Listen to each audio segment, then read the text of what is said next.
জাতীয় বিশ্ববিদ্যালয়ের অধীনে অনার্স ৪ বছর পড়ার জন্য কত টাকা লাগবে তা নিয়ে কথা বলবো। ৪ বছর মানে প্রত্যেকটা বছর কত লাগবে এবং ৪ বছর শেষে টাকার পরিমাণ কত হতে পারে সেটা সরকারি কলেজ এবং বেসরকারি কলেজ দুইটা অংশে আমরা আলোচনা করব। তো ভিডিওটা কিন্তু অনেক গুরুত্বপূর্ণ, তোমরা শেষ পর্যন্ত দেখো। তোমাদের কার কেমন লেগেছে যারা অলরেডি অনার্স পড়াশোনা করছো এবং সামনে যারা ভর্তি হবে তাদের জন্য অনেক গুরুত্বপূর্ণ ইনফরমেশন রয়েছে। তোমরা অবশ্যই কমেন্টে তোমাদের মূল্যবান মন্তব্যটা অবশ্যই করে যাবা।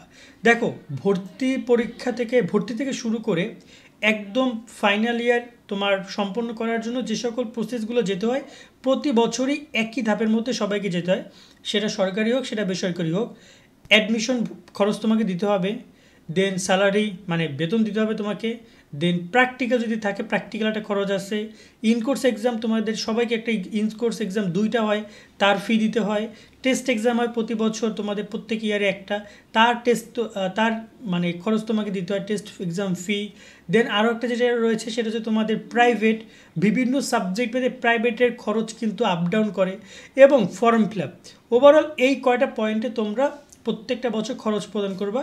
তবে সবসময় যে প্র্যাকটিক্যাল থাকবে, সবসময় যে প্রাইভেট পড়তে হবে এটা কিন্তু না, বাট অ্যাডমিশন এটাও কিন্তু বছরে একবার প্রথম।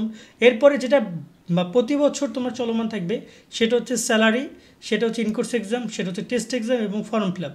এই চারটা জিনিস প্রতি বছরই তোমাকে দিতে হবে। এখন এই জায়গায় তোমার এক বছরে জাতীয় বিশ্ববিদ্যালয়ের সরকারি কলেজগুলোতে কেমন খরচ হয় আর বেসরকারি কলেজগুলোতে কেমন খরচ হয় সেটা তোমাদেরকে আমি একটু বলছি। সরকারি কলেজগুলোর ক্ষেত্রে তোমাদের যে ভর্তি ফিটা আমি আগে একদম পুরোপুরি আলাদা করে ফেলছি, কেননা ভর্তি ফি সবার শেষে যোগ হবে। প্রতি বছরের ভর্তি ফি শুধু মানে তোমার টোটাল একবারই নিবে, তুমি যে কয় বছর পড়ো না কেন। সো নর্মালি সরকারি কলেজে ৫ থেকে ৮ হাজার টাকা হয় ভর্তি ফি, এর মধ্যেই ভর্তি ফিটা হয়ে থাকে। আর বেসরকারি কলেজে সেটা ৮ থেকে বা ৬ থেকে ধরে নাও ২০ হাজার টাকা পর্যন্ত ভর্তি ফি হয়। সো ধরো না, অ্যাভারেজ আমরা ধরি ১২ থেকে ১৫ হাজার টাকা বেসরকারি কলেজে ভর্তি ফি, সরকারি কলেজে ৬ হাজার টাকা ধরে নাও যে আমরা ধরতে পারি যে ভর্তি ফি। এই টাকাটা সবার শেষে আমরা যোগ করব। এবার আসি বাকি বিষয়গুলোর কথা বলতে যে কত টাকা খরচ হয়।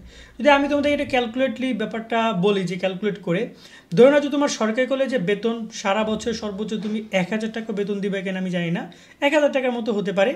এর সাথে তোমার যদি যোগ করি আমরা তোমাদের ইনকোর্স এক্সাম, তো ইনকোর্সে ধরে নাও যে তোমার দুইটা ইনকোর্সে ৩০০ ৩০০ ৬০০ টাকা, এর বেশি তোমার মোটামুটি ইনকোর্স ফি নেয় না। তার সাথে যদি তোমাদের বলি টেস্ট ফি মিনিমাম ধরে নাও যে ৫০০ থেকে ৮০০ টাকা মিনিমাম নিবে। ধরুন আমরা সর্বনিম্নটাই ধরলাম, বা হ্যাঁ ৮০০ টাকায় ধরলাম, সর্বোচ্চটাই ধরলাম ৮০০ টাকা। এর সাথে তোমার ফর্ম ফিল আপ বছরে আর যুক্ত হচ্ছে ফর্ম ফিল আপ। তো ফর্ম ফিল আপ সরকারি কলেজগুলোতে first year, second year, third year, final year একই রকম ফর্ম ফিল আপ নেয়। সেটা হচ্ছে ধরুন যে ৪ থেকে ৬ হাজার, কোনো ক্ষেত্রে ৭ হাজার টাকা ফর্ম ফিল আপ হয়। তো ধরলাম আমরা এখানে ৭ হাজার টাকার মতো করে ধরলাম, ৭ হাজার টাকা টোটাল। ৭ হাজার টাকা যদি ধরি তাহলে আমি টোটাল দেখতে পাচ্ছি যে এক বছরে ৯,৪০০ টাকা আমার মানে টোটাল যাচ্ছে। মানে এভারেজ আমি ধরলাম যে এক বছরে আমার খরচ যাচ্ছে ১০,০০০ টাকা, জাস্ট চারটা জায়গায়: ইনকোর্স এক্সাম, স্যালারি মানে বেতন, ইনকোর্স এক্সাম, টেস্ট পরীক্ষার ফি এবং হচ্ছে তোমার হচ্ছে যে ফর্ম ফিল আপ। এই হচ্ছে গিয়ে তোমার এক বছরের খরচ। যদি এটা ৪ বছর যদি আমি দেই সরকারি কলেজে, সেটা ৪ বছরে আসে প্রায় ৩৭,৬০০। এবং এর সাথে তোমাকে যে বলছিলাম আমরা তোমাদের ভর্তি যে ফি, সেই ভর্তি ফি যদি আমরা যোগ করি ধরে নাও যে আরও ৬ হাজার, তাহলে আমাদের টোটাল আসে ৪৩,৬০০ টাকা। এই ৪৩,৬০০ টাকা বলা যায় এক প্রকার আমার সরকারি কলেজে ৪ বছরের কস্ট যাবে, যেটা একাডেমিক। এবং এর সাথে যদি তুমি প্রাইভেটের কথা বলো, প্রাইভেট পড়তে ধরো না যে অনেক যারা সায়েন্সের স্টুডেন্ট ওদের অনেকগুলো সাবজেক্ট প্রাইভেট পড়তে হয়, তখন আলাদা একটা ব্যাপার। কমার্সের সাবজেক্টে কিছু সাবজেক্ট প্রাইভেট পড়তে হয়, মানবিকের কিছু সাবজেক্ট প্রাইভেট পড়তে হয়, প্র্যাকটিক্যাল আছে সায়েন্সের টিচার স্টুডেন্টদের। সো এক্ষেত্রে এটা আসলে স্টুডেন্ট ভেদে আলাদা। তুমি এক্ষেত্রে প্র্যাকটিক্যাল বাবদ ধরো না যে আরও ৫-৭ হাজার টাকা ধরতে পারো, প্রাইভেট পড়া বাবদ আরও তুমি ৪ বছরে মিনিমাম আরও ১০,০০০ টাকা, যদি কম হয় তাহলে আরও ১০,০০০ থেকে ৮,০০০ ধরতে পারো বা ৬,০০০ ধরতে পারো, বেশি হলে ১০ থেকে ১২-১৫ হাজারও ধরতে পারো, সেটা আলাদা পারো। বাট একাডেমিকলি ৪৩,৬০০ টাকা খরচ হবে সরকারি কলেজে। এবার আসি বেসরকারি কলেজ নিয়ে কথা বলতে। বেসরকারি কলেজগুলো নিয়ে যদি আলোচনা করি, প্রথমেই আসে তোমার ভর্তি ফি বলেছিলাম যে আমরা মোটামুটি ১৪ থেকে ১৫ হাজার, ১২ থেকে ১৫ হাজার টাকা, ধরুন আমরা ম্যাক্সিমাম ১৫ হাজার টাকা অন অ্যাভারেজ ধরি যে ১৫ হাজার টাকা ভর্তি ফি। এটা আমি একদম সবার শেষে যোগ করছি। কিন্তু মূল জিনিসটা তোমরা দেখো যে এখানে তোমার প্রতি মাসে বেতন কত। সরকারি কলেজগুলোতে অপেক্ষায় বেসরকারি কলেজের বেতন এতটা বেশি যে এখানে সবচেয়ে বড় তফাৎ তৈরি করে দেয়। ধরুন যে বেসরকারি কলেজে তোমার এখানে প্রতি মাসে বেতন হয় 300 টাকা থেকে 500 টাকা একদম নর্মাল কলেজগুলোতে, যেটা একদম খুবই খারাপ কলেজ। ভালো কলেজগুলোতে 500 বা 700 টাকা থেকে 1200 টাকা 1500 টাকা পর্যন্ত বেতন হয়। অন অ্যাভারেজ আমরা 1200 টাকা বা 1000 টাকা বেতন ধরি। 1000 টাকা ভালো একটা কলেজে বেতন, ইটস নর্মাল। ঢাকায় এমন কলেজ আছে যেখানে 1200 টাকা 1500 টাকা বেতন। আমি তেজগাঁওয়ে পড়াশোনা করেছি, তেজগাঁওতেও 1500 টাকা বেতন ছিল। এক বছর টোটাল 18,000 টাকা বেতন দিচ্ছি আমি। সো এটা কোনো ব্যাপার না, আমি 1000 টাকা ধরছি। যদি 1000 টাকা বেতন হয় 12 মাসে, এটা তোমার টোটাল আসবে 12,000 টাকা শুধুমাত্র বেতন। ওকে, দেন আসি তোমার কলেজে আরেকটা ব্যাপার, সেটা হচ্ছে ইনকোর্স। ইনকোর্সে ওভারঅলি সরকারি কলেজের মতো এখানে 300 টাকাও নেয়। ধরুন আমরা এখানে 400 টাকা করে 800 টাকা ধরতেছি, যে 800 টাকা নিচে দুইটা পরীক্ষায় ইনকোর্স, দুইটায় 800 টাকা। টেস্ট পরীক্ষা 800 টাকার মতোই নিবে, ধরুন না যে টোটাল একটা পরীক্ষা নিবে 800। আমরা কিন্তু সরকারি কলেজেও টেস্ট পরীক্ষা বাবদ 800 টাকা ধরছিলাম টেস্ট পরীক্ষার ফি।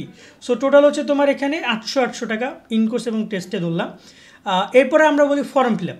ফর্ম ফিল আপে কত নেবে দেখো, জাতীয় বিশ্ববিদ্যালয় থেকে যে ফর্ম ফিল আপে নির্ধারিত ফি দিয়ে থাকে, সরকারি কলেজগুলো বেসরকারি কলেজগুলো ওই ফর্ম ফিল আপের ফির সাথে তাদের সাংগঠনিক বিভিন্ন চার্জ আছে, কলেজের বিভিন্ন প্রকার বিভিন্ন চাঁদা আছে, এটা ওটা আছে, যুক্ত করে তার একটা ফি নির্ধারণ করে, এবং সেটাও প্রায় 8 থেকে 10,000 টাকার মধ্যে হয়।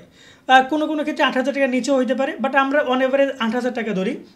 সো 8,000 টাকা ধরলাম। টোটাল আমার এক বছরের খরচ 21,000 টাকা। এই 21,000 টাকা সর্বনিম্নটা আমি ধরেছি, কোনো কোনো ক্ষেত্রে এটা 25,000 টাকাও এক বছরে যায়। 25,000 টাকাও যদি তোমার বেতন বাড়ে তাহলে তোমার খরচও বেশি। ঠিক আছে, তো এটা যদি আমার এক বছরে যায় 21,600 টাকা, আমি যদি এটাকে 4 দিয়ে গুণ দিই, 4 বছরে আমার খরচ যায় 86,600 টাকা। এবং এর সাথে যদি আমি আবার যোগ করি যে বেতন, যেটা ভর্তি ফি, যেটা আমরা বছরের শুরুতে একবারে দিই প্রথম বছর ভর্তির সময়, সেক্ষেত্রে যদি আমি ধরি, সেটা ধরুন আমি অন এভারেজ 15,000 টাকা ভর্তি ফি ধরছি, টোটাল আমার 1,04,000 টাকা যাচ্ছে। তো এই 1,04,000 বা 1,00,000 থেকে 1,20,000 টাকা তোমার বেসরকারি কলেজে যাবে শুধুমাত্র একাডেমিক পারপাসে। আমি আশা করি তোমাদের ব্যাপারটা বুঝতে পেরেছি যে সরকারি কলেজ এবং বেসরকারি কলেজ কোথায়।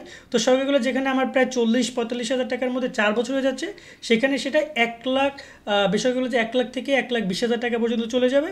তা আমি একদম নর্মালটা বললাম। এবার আসি এর সাথে প্রাইভেট এবং হচ্ছে যে অন্যান্য বিষয়গুলো, সেটা সরকারি কলেজের মতো করে তুমি যুক্ত করতে পারো, যেহেতু প্রাইভেট বা প্র্যাকটিক্যাল ব্যাপারটা একটু হয়তো বা সিমিলার সরকারি কলেজগুলোর সাথে। আশা করি তোমাদেরকে আমরা একটা পরিপূর্ণ ধারণা দিতে পেরেছি যে তোমরা কীভাবে বুঝবা তোমাদের কোন জায়গায় কত কী খরচ, এবং 4 বছরের ক্যালকুলেশন তোমাদেরকে আমরা দিলাম। এবার তোমরা ডিসাইড করো তোমরা কোথায় ভর্তি হবা। আমার পরামর্শ থাকবে, তোমরা যদি সরকারি কলেজগুলোতে পড়ার সুযোগ পাও তাহলে পড়ো। সরকারি কলেজগুলো বেসরকারি কলেজগুলো থেকে ভালো হয়। কিন্তু এখন যদি অনেকের আগের থেকে যে না ঢাকায় উঠতে হবে, ঢাকা কেন্দ্রিক পড়াশোনা করবা, তাহলে তো অফকোর্স বেসরকারি কলেজ ছাড়া তোমাদের অপশন নাই। আর জাতীয় বিশ্ববিদ্যালয়ের সামনে হয়তো বা আরও বেশ কিছু বিষয় পরিবর্তন আসতে পারে। চেষ্টা করবো নিয়মিত তোমাদের আপডেটগুলো দিয়ে তোমাদের সহযোগিতা করার। আজকের মতো ভিডিওটা আমরা এখানে শেষ করছি। সকলে অনেক ভালো থাকবে। আল্লাহ হাফেজ।